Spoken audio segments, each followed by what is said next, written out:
Moscow calls for recruits to fight in Ukraine. Moscow has begun a new campaign to encourage Russians to join the armed forces and fight in Ukraine, although the Kremlin has denied it needs more recruits. In an effort to attract more volunteers to the front, Russian propaganda videos posted on social media over the past few days are trying to appeal to Russian men through stories of patriotism, religion, morality and social progress. One of the videos posted on December 14 shows a young man choosing to fight over partying with his male friends and then surprise everyone by buying himself a car with the money earned from fighting under military contracts.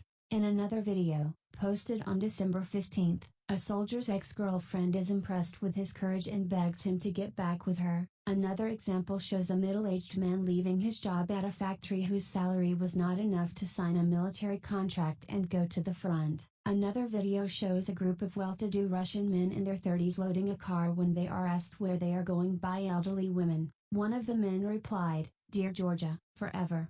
When a woman spilled a grocery bag, the men just got in the car and left. Instead of helping, while young Russian men ran to pick it up. "Leave, the men stay," one of the elderly women concluded. Many videos portray war as an escape for men from the bleak everyday reality of vodka drinking, poverty and impotence. Meanwhile, reports and complaints about shortages of equipment and supplies in the Russian army continued to surface. During a meeting with the mothers of the mobilized in November, Russian President Vladimir Putin said that it is better to die fighting for the motherland than to drink vodka to death.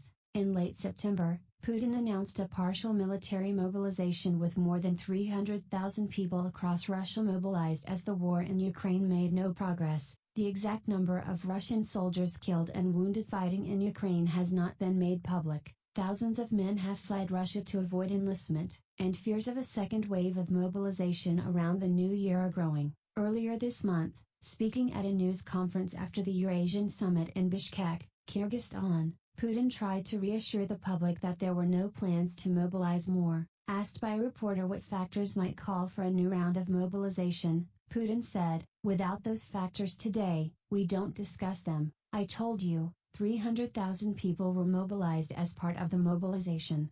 Let me repeat once again, 150,000, of those, more than half are in combat units." Asked about reports of a continued lack of military equipment on the front lines, Putin said he was working closely with the Russian Defense Ministry and the matter was being resolved.